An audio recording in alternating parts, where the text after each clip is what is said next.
Video শুরুতে আপনাদের সকলকে জানাই শ্রী শ্রী রাস পূর্ণিমার অনেক অনেক শুভেচ্ছা অভিনন্দন। নমস্কার, আমি অম্বিকা চলে আসলাম আর একটা নতুন ভিডিও নিয়ে আপনাদের সামনে। আজকে বুধবার সকাল এখন 7টা বাজে। আজকে রয়েছে রাস পূর্ণিমা আর আমাদের বাড়িতেও সে ছোট্ট করে একটা পুজোর অনুষ্ঠান করা রয়েছে। তো দুপুরবেলায় কয়েকজন লোককে ডাকা হয়েছে। দুপুরে তাদের খাওয়ার নিমন্ত্রণ রয়েছে আমাদের বাড়িতে। তার জোগাড় যন্ত্র রয়েছে। তো সকালবেলা জলখাবারে আজকে সেরকম করে তাড়াহুড়ো নেই, মানে সেরকম কিছু জলখাবার আজকে বানাতে হবে না। তো এখানে আটা মেখে নিয়েছি। আজকে সকালে শুধু শুকনো রুটি আর চা চা দিয়ে রুটি খেয়ে নেবে সকলেই। তো বোন এখানে চা বানিয়ে নিয়েছি, আমি এখানে রুটি ভাজতে চলে এসেছি। ভাবছি তাড়াতাড়ি দুপুরে রান্নাটা সেহেতু শুরু করতে হবে, তাই সকালকার কাজগুলো একটু তাড়াতাড়ি সারতে হবে। আমি যদি খুব একটাও করতে না পারি, কিন্তু মা আর বোন, আমি এখানে রুটি বানাচ্ছিলাম ততক্ষণে মা আর বোন বাকি ঘরদোরগুলো সমস্ত কিছু পরিষ্কার করে নিয়েছে। তো এখানে শুধু রুটিটা বানাচ্ছিলাম আর শুধু রান্নাঘরটাই পরিষ্কার করা বাকি ছিল। তো তাদেরকে বললাম তোরা তাতে করে খেয়ে নিয়ে বাকি কাজগুলো করা শুরু করে দিই। তো দুপুরে আমাদের সকালে জলখাবার খাওয়া হয়ে গেছে। তারপরে বসেছি দুপুরে রান্না। এখানে বৌদি বসেছে বাইরের উনুনে সবজি। আজকে তো অনেকটাই তরকারি রান্না করতে হবে, কয়েকজন লোক আসছে যেহেতু। তো সে কারণে আর গ্যাসে রান্না হবে না। এখানে বড় মা বসেছে গ্যাসের মধ্যে টমেটোর চাটনি। তো টমেটো চাটনির মধ্যে এখানে দিচ্ছিল একটুখানি মশলা। আর এই যে পটল ভাজাটা হয়ে গেছে, ভেজে রাখা হয়েছে অনেকগুলো মুগ ডাল। তার সাথে এখানে ডালের পকোড়া করা হবে, তো ডালটাকে বেটে রাখা হয়েছে। আর এই যে টমেটো চাটনিটা হয়ে গেছে, দিয়ে দিল একটুখানি চিনি দিয়ে উপর থেকে একটুখানি ভাজা মশলা ছড়িয়ে দিয়েছে। তো তারপরে চাটনিটা হয়ে গেল। আর এই যে সবজিটা তো এখানে লবণ হলুদ দিয়ে দিল। বৌদি বসেছে এখানে সবজিটা, অনেকগুলি পাঁপড়গুলো ভাজা হয়ে গেছে। এই যে রান্না প্রায় শেষের দিকে। এখানে বসিয়ে দিলাম আমি এবার ডালটাকে কুকারের মধ্যে সিটি দেওয়ার জন্য। একটুখানি তেল দিয়ে দিলাম, একটুখানি হলুদ, একটুখানি লবণ দিয়ে ঢাকনাটা লাগিয়ে দিয়ে এবার বসিয়ে দেবো এটাই ডালটা। দুপুর প্রায় 12টা বাজতে চললো। সে সকাল 10টার দিকে রান্না বসিয়েছিল সকলে মিলে, এখন প্রায় 12টা বাজে। এই যে ঠাকুরের জন্য পায়েস রান্না করা হয়ে গেছে। সকালে একবার পুজো দেওয়া হয়ে গেছিলো। তারপরে যাদেরকে নেমন্তন্ন করা হয়েছে সকলে মিলে বসেছে এখানে যজ্ঞ অনুষ্ঠানে। আমার বাবা সকলকে মন্ত্র বলছে, সকলে বসেছে এখানে পুজো করতে। আমরাও বসেছিলাম, কিন্তু যেহেতু রান্নার অনেক কাজ বাকি ছিল তাই আমরা একটুখানি তাড়াতাড়ি করে উঠে পড়েছি। এখানে বাবা মা বড় মা সকলেই বসেছেন। তার সাথে যাদেরকে নেমন্তন্ন করা হয়েছিল তারাও সকলে মিলে বসেছে এখানে পুজো দিতে। আর আজকে আমাদের গ্রামে রাস পূর্ণিমা উপলক্ষে বিশাল বড় মেলা হয়। প্রত্যেক বছরই হয়, তো প্রত্যেক বছর সেই মেলাটা 2 দিন থাকে, কিন্তু এবার নাকি সেটা 3 দিন করা হয়েছে। তো রাত্রেবেলা তো আমি আর যেতে পারবো না, বাবু এখন ছোটোই রয়েছে, আর আমার রাত্রেবেলা বাবুকে নিয়ে যেতে খুব একটা ভালো লাগে না। তো ভাবছি বিকেলের দিকে বাবুকে নিয়ে একটুখানি মেলা থেকে ঘুরে আসবো। তাই দুপুরে খাওয়া দাওয়াটা সেরে একটুখানি ভাবছি রেস্ট করে বিকেলে বাবুকে নিয়ে একটুখানি ঘুরতে বেরোবো।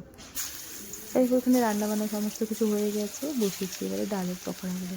এখনও তাদের পুজো সারতে সময় রয়েছে, তো ডালের পকোড়াগুলো ভাজতেও তো সময় লাগবে। তো তার জন্য এখানে ডাল পকোড়াগুলোকে ভাজতে বসিয়ে দিলাম। অনেকটাই ডাল বাটা রয়েছে, ভাজতে অনেকটাই সময় লাগবে। যদিও সমস্তটাই এখন ভাজবো না, অতগুলো ডালের পকোড়া দরকার পড়বে না। রাত্রেবেলা আবার বোন বলেছিল যে বাড়িতে আসবে, বোন তো তখন গরম গরম তাদেরকে ভেজে দেবো। দুপুর এখন 2টা। বৌদিকে বললাম সমস্ত ভাত তরকারিগুলো বের করে নিয়ে যেতে বাইরে, কারণ বাইরে বারান্দার মধ্যে সকলকে খাবার দিতে হবে। তো তারা সমস্ত কিছু রেডি করছে। আর ততক্ষণে মা বাবার পুজো শেষ হয়ে গেল, এখন তারা বসবে খাবার খেতে। আর আমি এখানে ডালের পকোড়াগুলো ভেজে নিচ্ছি। অনেকগুলোই পকোড়া তো, তাই ভাজতে একটুখানি সময় লাগছে। এই যে দেখুন কত সুন্দর লাগছে দেখতে, লাল লাল করে পকোড়াগুলোকে আমি ভেজে নিচ্ছি এখানে। ডালের পকোড়াটা প্রত্যেকটা অনুষ্ঠানেই আমাদের বাড়িতে এই ডালের পকোড়াটা খেতে সবাই খুব ভালোবাসে।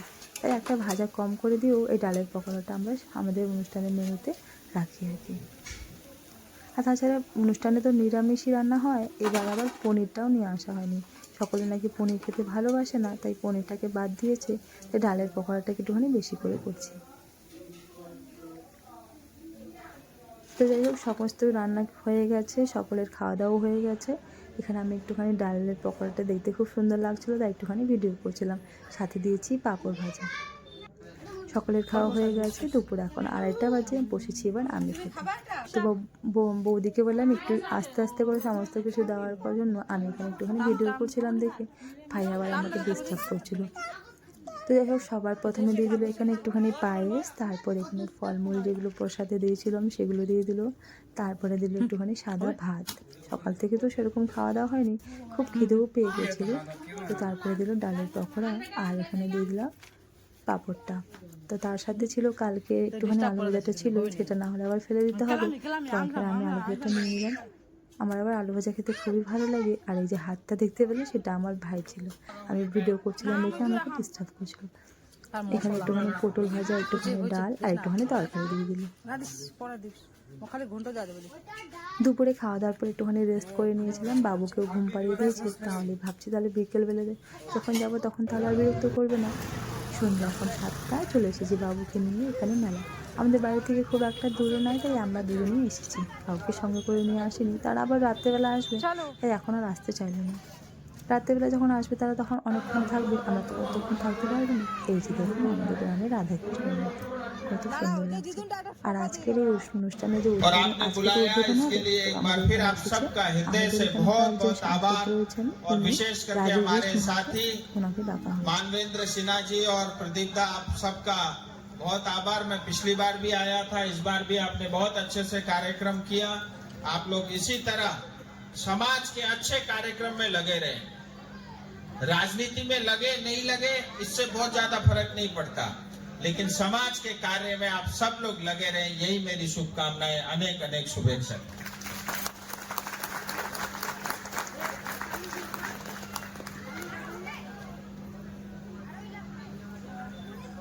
আমাদের মধ্যে উপস্থিত মাটিগ্রা 1 নং গ্রাম পঞ্চায়েত কার্যালয়ের তো আমরা বেশিক্ষণ ছিলাম না, পাশে আরো একটি মেলা রয়েছে, দুটো পুজো একসাথেই হয় আমাদের গ্রামে। তো ভাবছি বাবা সেখানে ঘুরে আসি, সেখানে অনুষ্ঠান চলছিল তখন তারা যে।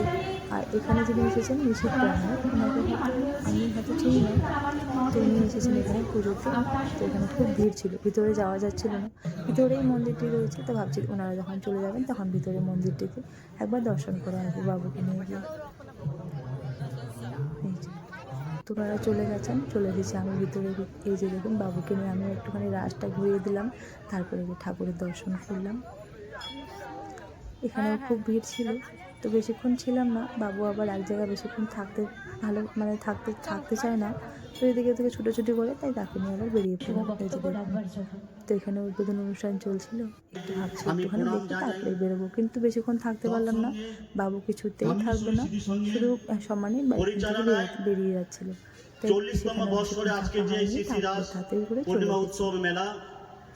ওই মেলা থেকে ওই মেলা করতে রাত্রি প্রায় 8টা বেজে গেছে।